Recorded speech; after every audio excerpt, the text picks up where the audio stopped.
show, so you film one in your bedroom and you call it Up Late Live. Hello to you wherever and whenever you are in the world, and welcome to another episode of Up Late Live. My name is Adamczak, and this is a talk show that I film right here in my bedroom. Joining me on the show today, a very funny comedian by the name of Josh Glanc, an absolutely breathtaking musical performance by local performer Ribs, and with me, as always, via satellite, my ex-housemate, Lea Rondot.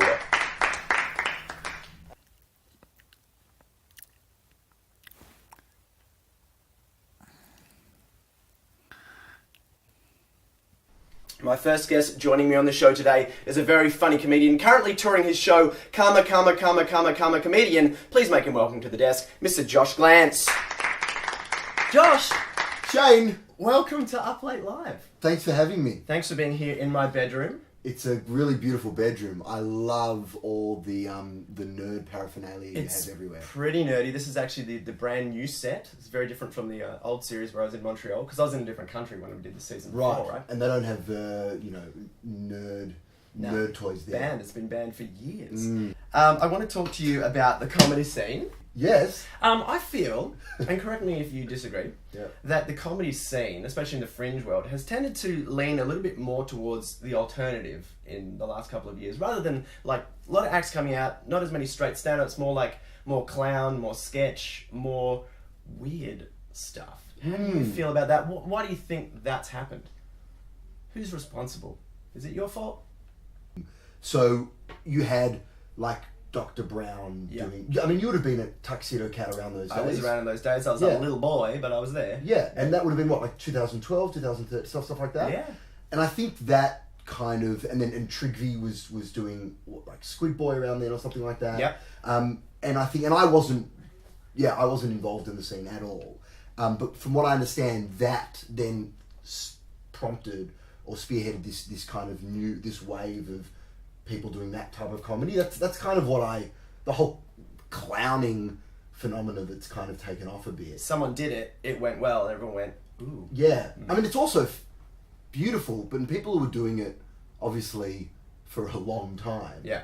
The whole Goliath thing became a bit of a thing. There's clowns coming out the wazoo. Clowns coming out the wazoo.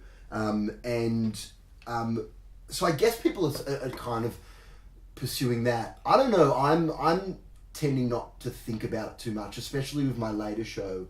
My later show was just about me wanting to do whatever the fuck I wanted. Cool. And I love seeing that on stage. When I see a performer is clearly enjoying what they're doing, it makes me so more willing to jump on board and be part of the journey. Yeah. I was in Edinburgh last year, my first Edinburgh, and I was incredibly inspired by seeing that.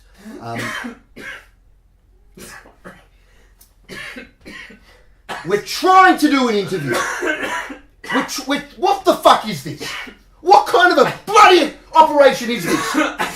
Your B-cam's coughing all over the place. We got Can we start again? Shit. Danny Cabs is dying. Can we get some water, Danny? I'm alright.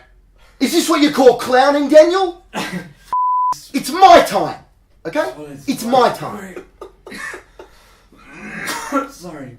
Just get the I've just finished doing a show where my show partner and I wear these big jumpsuits. I've seen this show, my friend. Ballard and Frank Allen, we sweat our asses off. Now you have a show called Man Fuel where you play Dickie Rosenthal, and you wear not just a bodysuit but like a muscly, thick bodysuit. How have you survived that? It was... And how gross is that suit right now? The suit's pretty gross. Yeah. We'll put it. This is it on the screen right now. I did that show in Edinburgh, and I decided not to do that show here, which was on the cards. Yeah. But I decided not to. It's a tricky show to do, and one of the reasons that it's tricky is because it's incredibly physically demanding. Yeah. And I schwitz the entire time, and I've fainted 2 times from doing that show. For real? For real. During the show? After the show. Going from that show to your current show, Karma Comedian. Very good. What can people expect from this brand new show? What is it? It's me doing what I love. It's me doing what I love, and it's me talking about comedy. Yeah. What it means to me. You can get away with things with comedy if which as a way of addressing issues. I think. Yeah. Like I do something in Karma, which I'm commenting on. It's a sketch that I'm commenting on something that's been going on. I feel like in the last year or 6 months within the comedy scene, in terms of what material is appropriate to do and what isn't. Sure. There's been a huge. I feel like a huge change. I mean, Chris Lilly is a very good example of someone that I loved when We Can Be Heroes came out. Yeah, same. And it's just really interesting to think about it in terms of the somewhat backlash that it's getting now. Yeah. And I know, and it's complicated. I don't want to get into the whole, it's complicated. Yeah. So we don't have the time. We don't have the time. Shut up, Cabsy!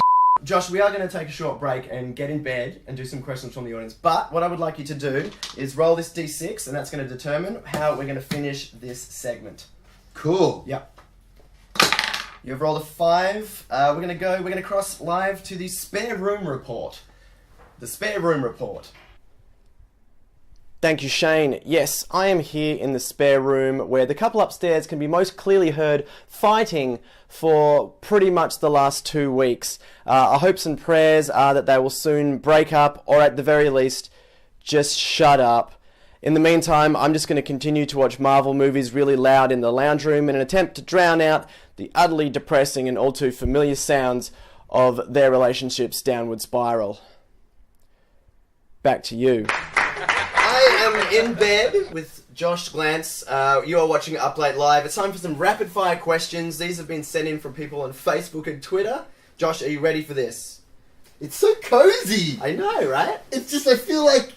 You don't get this kind of shit on other shows. I just want to, cozy on up and have sex. Yeah, well, maybe after the questions. Okay. Esther Longhurst writes, what's the worst lie you've ever told? I've told this story a bit recently, but it is the first thing that came to my head. I faked my appendicitis and I got my appendix removed. So that was pretty bad for everyone. Was that just to get out of school or something, or what? No, it was kind of, yeah. It was because it was for attention. I kind of had a bit of a pain in the morning, but then I went on about it, and then it just got to the point where it was too far down the track. And then when I eventually revealed to my parents that I was lying, we were in hospital, and I told them, I started crying. I said, I've made this up, which is of course exactly what a scared boy would say. Exactly. Yeah. So holy shit. Yeah. So, why is it called a lift or an elevator when it goes down? Asked Ross Boyer. Who was that? Ross Boyer? Ros Boyer, yeah. She was my teacher when I was in high school. My drama teacher. Well, she should have fucking told you the answer to that one. Shouldn't be asking these questions. Emma Dixon asks, do snails get slower as they dehydrate? Of course. Well, they don't get faster, do they? Christian Barrett asks, why does no one ever talk about Batman's eye makeup? Because it's seamless and it's perfect. Mm-hmm. Because we just believe, when we see something on stage or on cinema, we believe. We don't ask these questions. We want to believe. We want to believe. We want to believe, Christian. We want to believe, Christian. Sally Reed asks, if they're called leaves on deciduous trees, why don't we call them stays on evergreens? That question's too smart for me. Yeah, it's pretty funny. Ryan Adam Wells asks, why are clones, and then Paul Grabovac adds, why are clones at war with the separatists? Hold on, what do you mean they teamed up to ask the question? This was on Facebook, yeah, they teamed up. So, why are clones... Why are clones at war with the separatists, added Paul. Who are the separatists? I believe it's a Star Wars reference. Oh, for fuck's sake! Okay, Christian Barrett. I've watched Star Wars, I've seen, I've seen the scenes with the fighting and the clones. Christian Barrett from Facebook asks, why do people so often celebrate being alive by doing things that might stop them from being alive? We've lost Josh, ladies and gentlemen. And can you interview Siri, Alexa, or Google? Not right now, Paul Grabovac. We got shit going on. Guys, hold on, that was a very distracting question. Oh, sorry. I got distracted, and the answer is yes. Thank you guys. Josh Glanc is here. You're watching Up Late Live. Thank you for joining us for another episode of Up Late Live. Very excited to have the very first West Australian artist performing to close the show from Perth, Western Australia. I give you ribs. Thanks, Shane.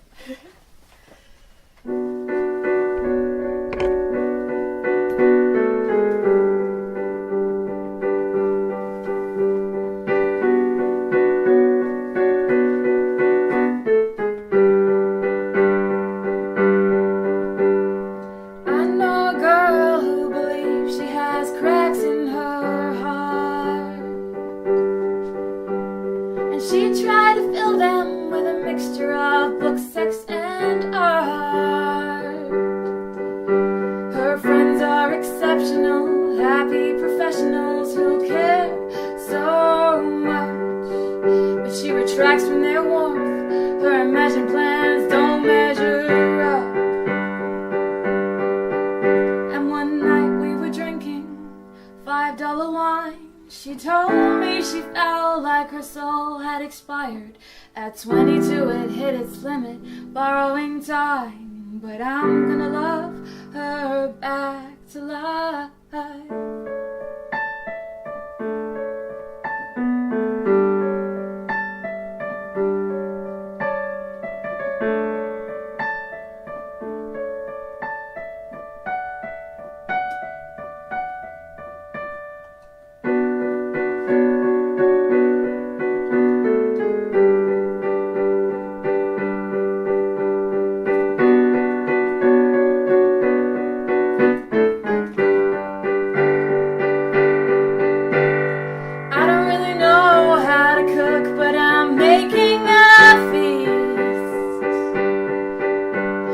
Sit by her side and tell her jokes until she goddamn eats.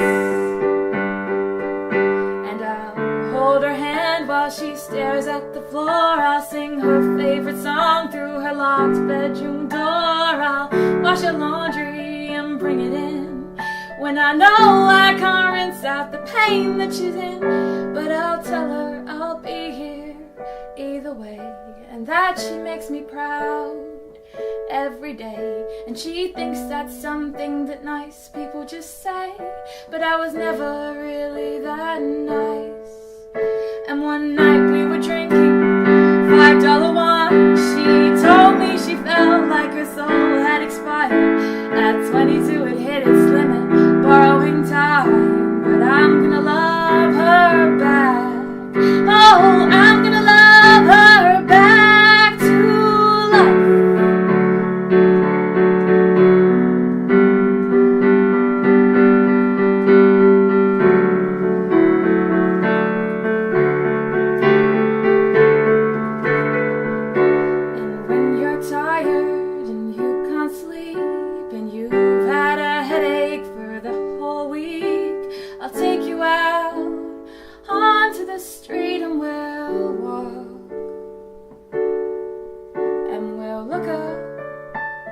Midnight sky and curse the men who didn't treat you right, and we'll stumble home by each other's side, and where he'll talk. And one night I hope you put down the wine and show me the way that you used to smile, and you'll tell me nights like this make it worth the fight. Feel alright, and it's worth the fight tonight.